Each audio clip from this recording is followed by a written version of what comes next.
MGM. Welcome to the overview of the pairwise voting algorithm, where we want to hear your feedback. In fact, I would love to see you actually propose a voting algorithm for pairwise.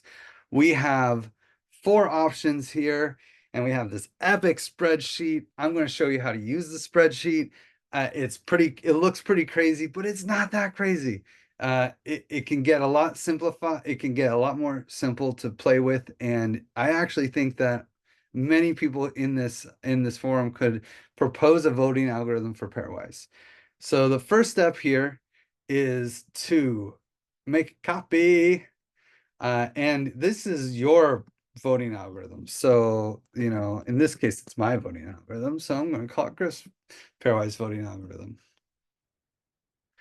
And the first step when determining this, how you're going to play with this voting algorithm, is to simplify this madness. Okay. There are four different algorithms here. There's the normal distribution, and okay, maybe a little context. So Pairwise is breaking up these 500 projects. Maybe it'll be like 300 projects that end up making it through the filter.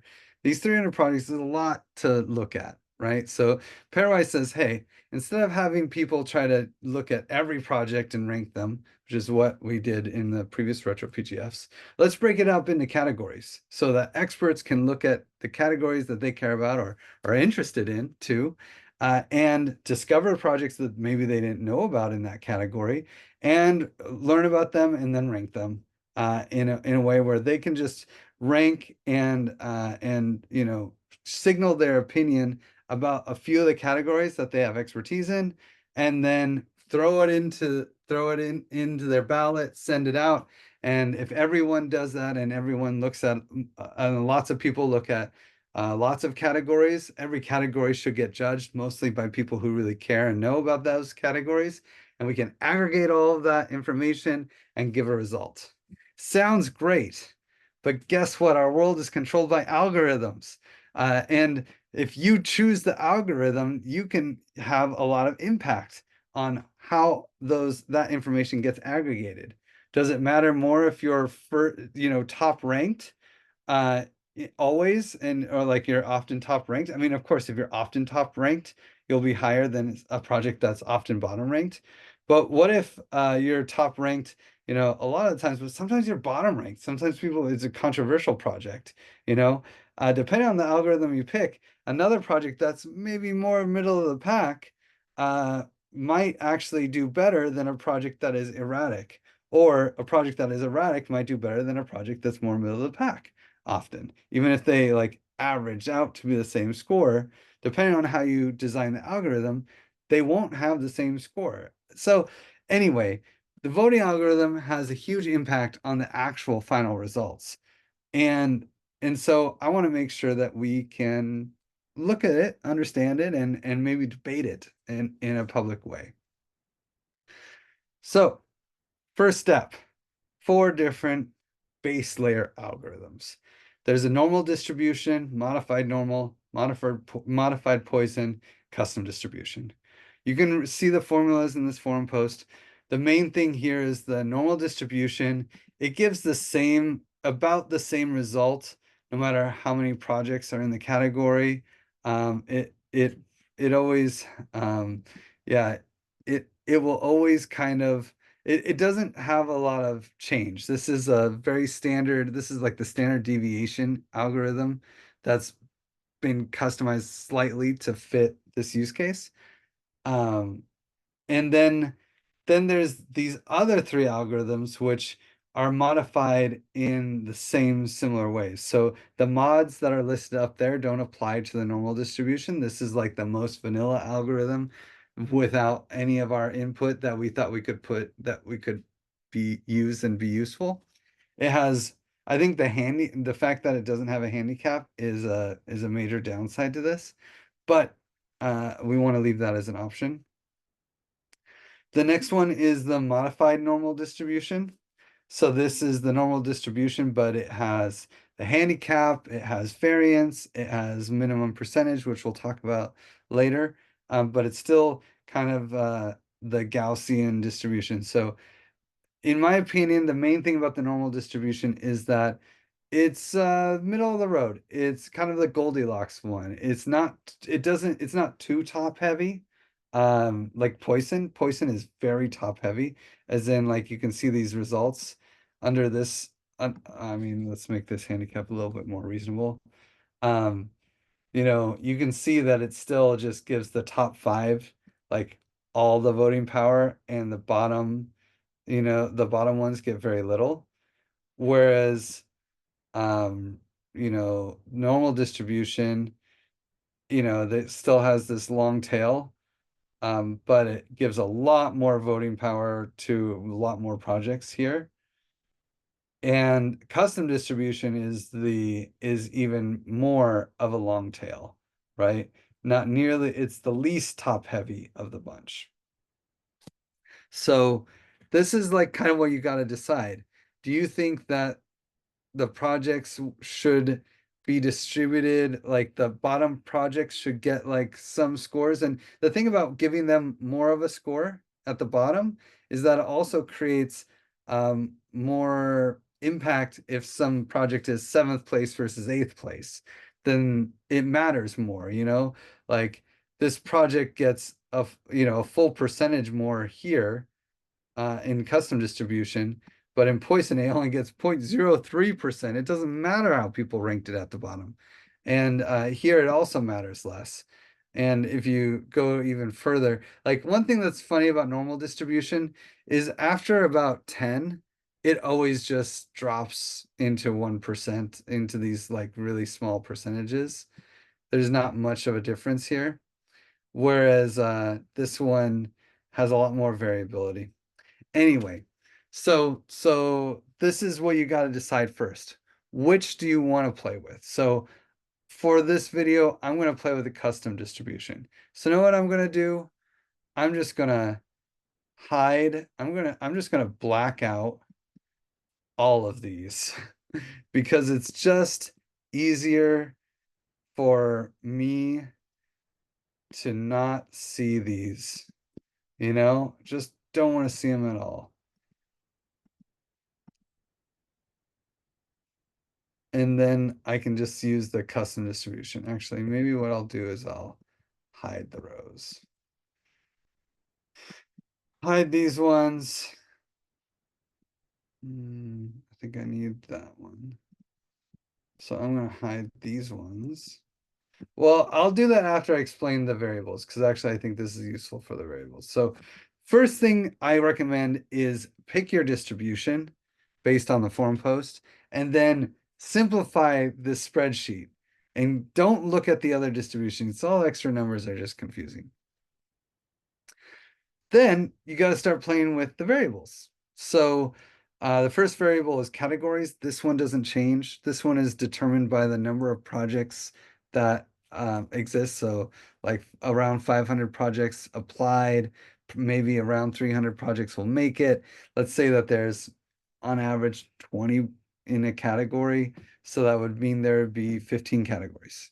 So cool, then 15 categories. But pairwise will determine this number.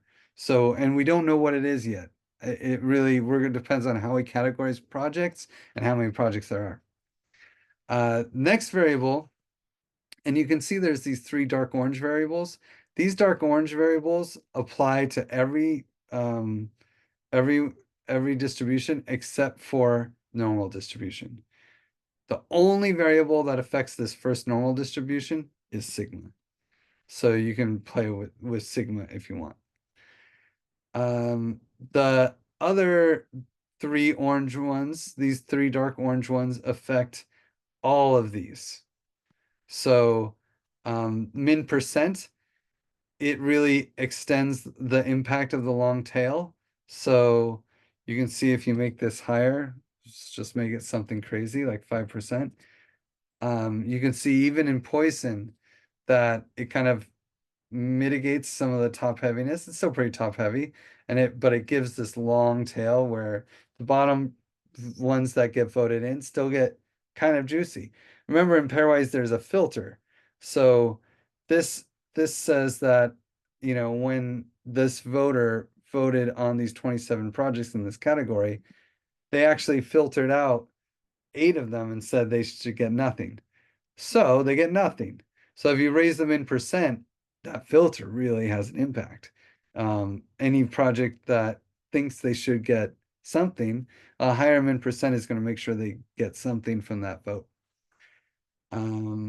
Also, it just like reduces the impact of the top projects and increases the power of bottom projects. It's more egalitarian. Variance just makes it more dramatic, especially at the top. So a low variance, kind of, you can see it in here. There's not as much of a difference. It's kind of more of a linear, yeah, it has more of a linear vibe. Whereas like a high variance, especially at the top, it's more of a power law distribution. So higher variance kind of brings power law distribution. It also, yeah, that's basically what it does. And handicap, the handicap is really important. When set to 0, something really weird happens. And it's just because of normalization and how things work. But let's say that there's 15 projects. You can see the top project out of 15 gets 25%. But out of 30, the top project gets 22%. I mean, this is the score. This is the points that this project gets for winning first. A project that wins first out of 30 projects should obviously do better than a project should get more points than a project that gets first out of 15. They only had to beat 14 projects, whereas the project that is first out of 30 had to beat 29 projects. So this is where we give the handicap. The handicap says if there's a lot of projects in the category, then we're not playing 100% anymore. Now you can score more than 100%. So what's interesting with handicap is that, okay, so out of 50% handicap for normal distribution, it's about 50% increase. So 15 gets 25 still, and 30 gets 33. Okay, that's cool. Extra 10% boost. Maybe we even want it more. And you can play with handicap in this way. You'd be like, oh yeah, I think if it's and this is in the playground ballot. We're playing with this. So it's like, oh yeah, 25%, and then if there's 30 projects, 37. Yeah, even more. Let's do it. I actually think they should get double. So okay, this is more like double. 15 is 25, 30 is 50. Okay, but I don't know. I don't know if that's the right answer. This is for us all to play with and decide together. And what's interesting is that the custom distribution kind of needs a much higher handicap. So if we do like 30% handicap and we change this 15, 27%, 30,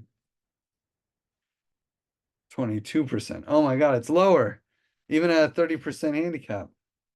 So let's just make this 100. So 34%, and this should still be 27. Okay, so 27% is the 15. Now it's only like 7% extra. So let me make this 150. Okay, now 27 minus 43. What is that, like 16? That's pretty good. 16% extra. It's like 50% bonus-ish. And then this is like, but you can look to see 150% for poison is just crazy, That means this one has like such a huge advantage over the small, long tail. And you get 86% versus 38. It's just, I guess it's not that crazy. It's a little more than double, but you can see these variables have different impacts on the different distributions. That's why it's really important to just like pick one distribution at a time and play with the variables for that specific distribution.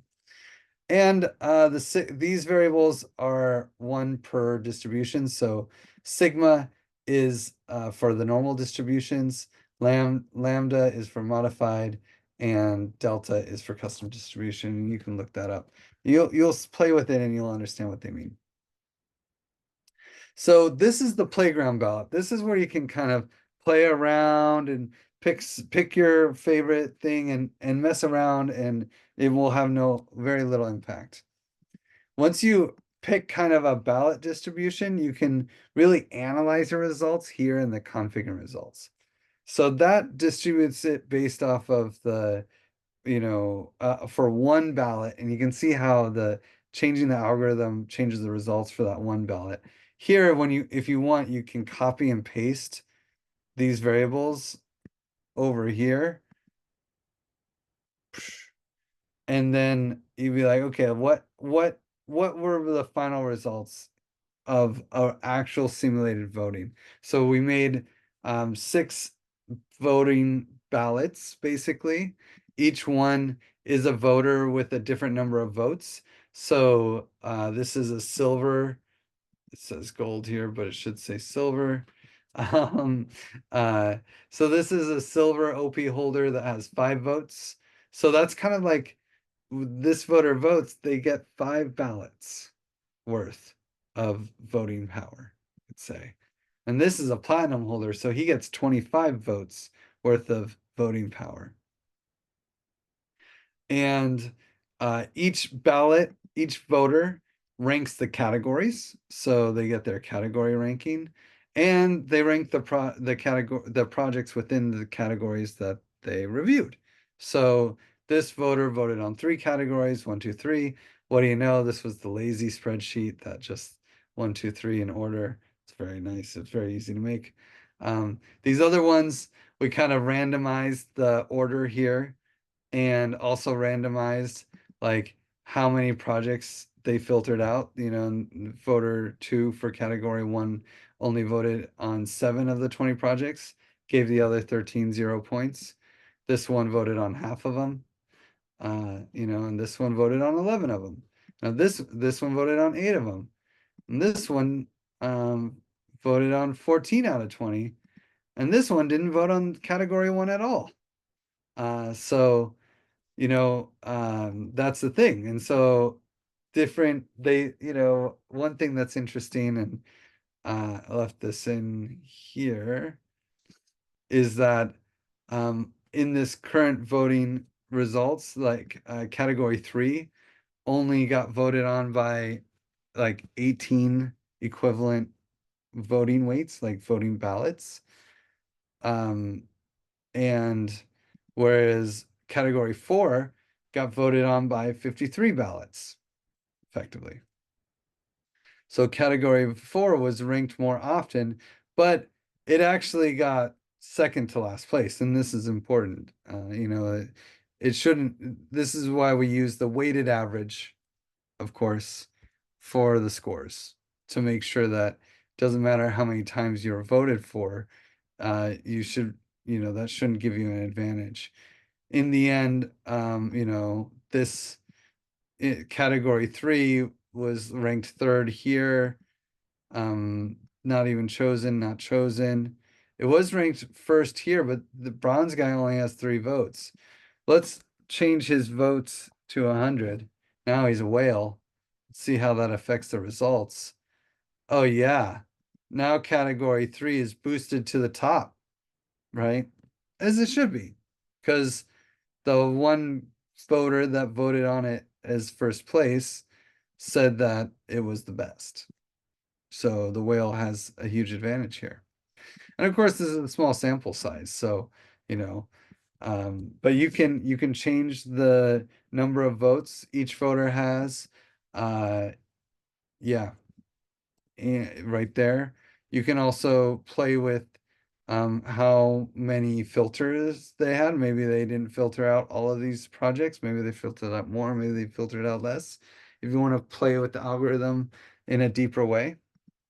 But in general, you don't really need to touch any of these ballots.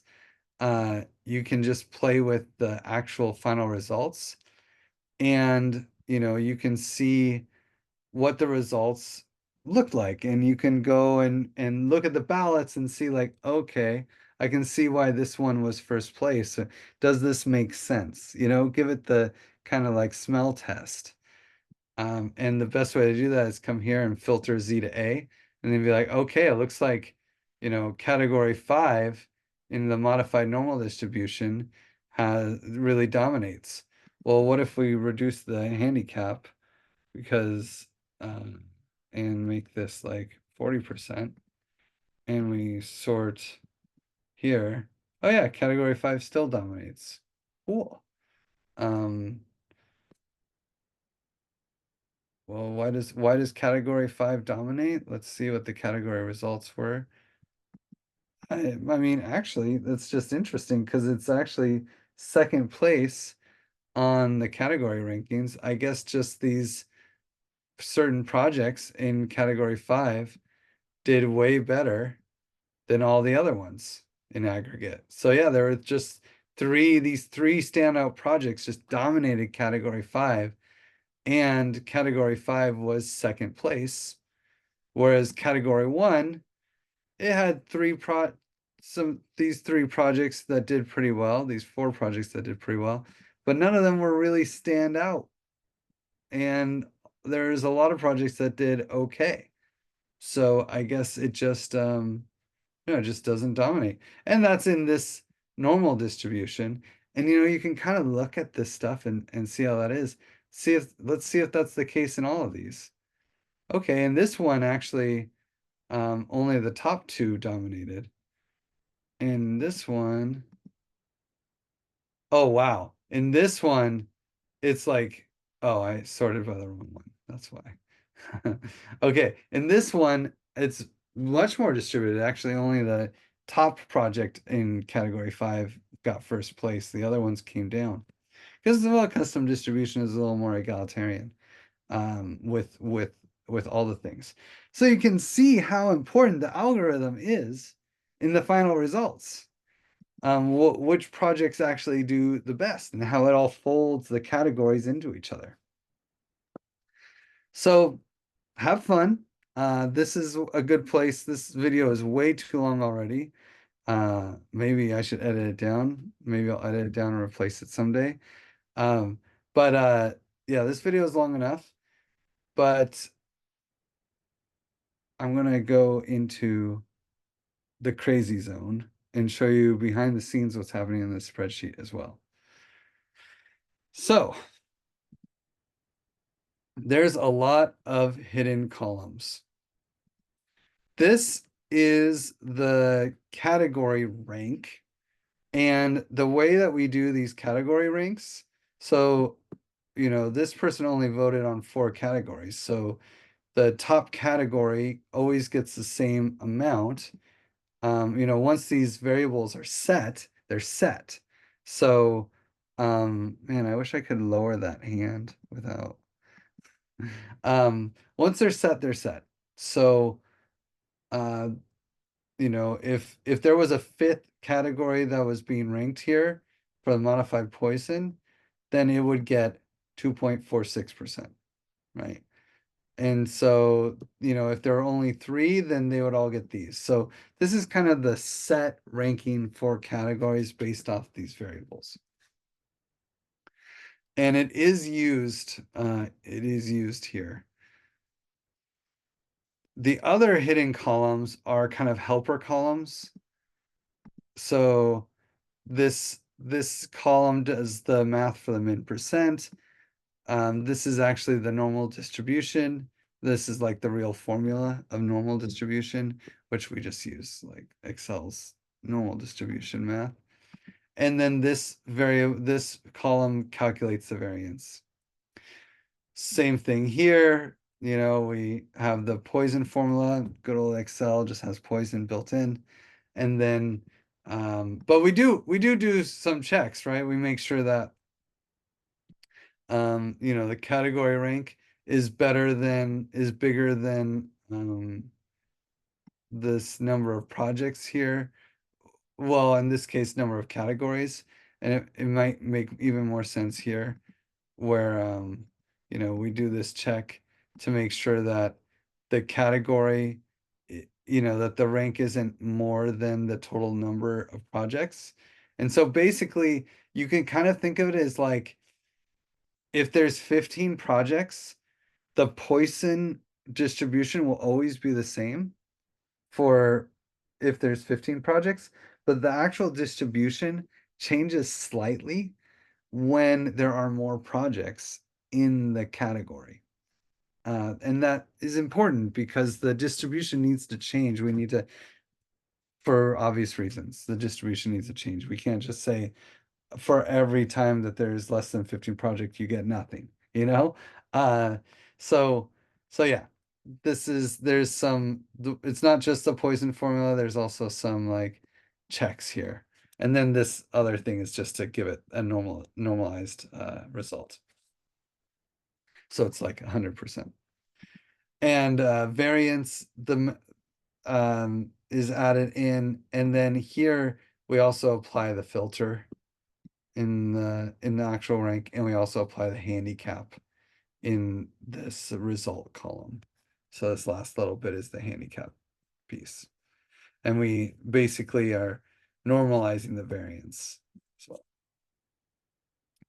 and then in the custom distribution, we're hiding these formulas.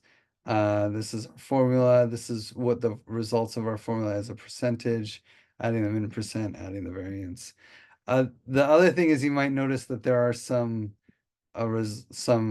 things up here. This was just to cheat in the spreadsheet so that I could see how some of the formulas and play with it when I was building the spreadsheet. So don't worry about these, but they are referenced in these formulas. But they're actually always like, this, you can see this is just B2 and this is just carried over so that when we change it here, it changes in all of them, but then, it was just easier when building the spreadsheet. I left those there instead of trying to clean up the spreadsheet. And other things that are important. Well, in the config results page, I don't think that there's any hidden rows. I think the biggest thing is just like seeing how these formulas work probably. That's worth checking out. So like the reason I numbered these projects was so that I could do some, weighted averages basically. So this total votes, this sums up the ballots for each ballot.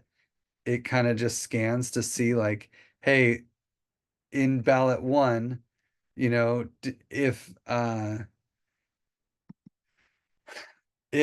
this key, if project 1.01 exists, like look up its score and then multiply it by the categories percentage and then add that just to get the weighted or get like the categories rank input, the aggregated rank inputted into this first ballot's like vote. And then same here for the second ballot and the third ballot. And it's oh, you know what it's doing? It's doing the weighted average. So actually, yeah, maybe it's easier here. I can just try to get this to all line up. I love doing that. Okay, so this is multiplying it by the voting weight, not the category percentage. I'm so sorry. So this is like the amount, the voting score from ballot one times the voting weight of ballot one. Voting score of ballot two times the voting weight of ballot two, and so on and so on. And so then you get the total number of votes. But then here, it's like, okay, how many actual total possible votes were there? And this is like a fun, crazy one. Let's see if I can get these to line up. So this is saying, hey, this is doing the voting weight. Like if category one actually was voted on by the ballot, then how much votes did that voter have? And so this is like basically, yeah, like 48 worth of voting power was voted on category one, whereas only 18 worth of votes voted on category three. So then when we get the votes for the category, we divide by this, and like same here, we yeah, we take the total number of votes, and then I look up the total possible, and then the weighted average is just this divided by that. Hopefully that made sense. I'm so sorry. Um, the really cool thing is here, I I made a little trick. I'm proud of this trick.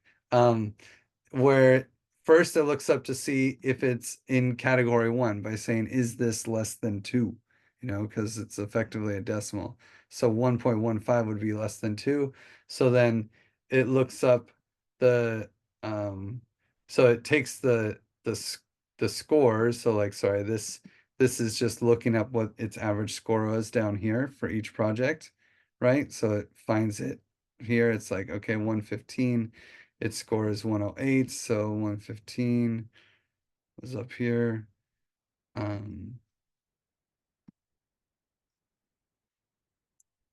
am I crazy? This is O2. This would be 115. Oh yeah, here it is. It's taking the percentage. So 226 and 115. I should have started at the top or something. Where is this 115?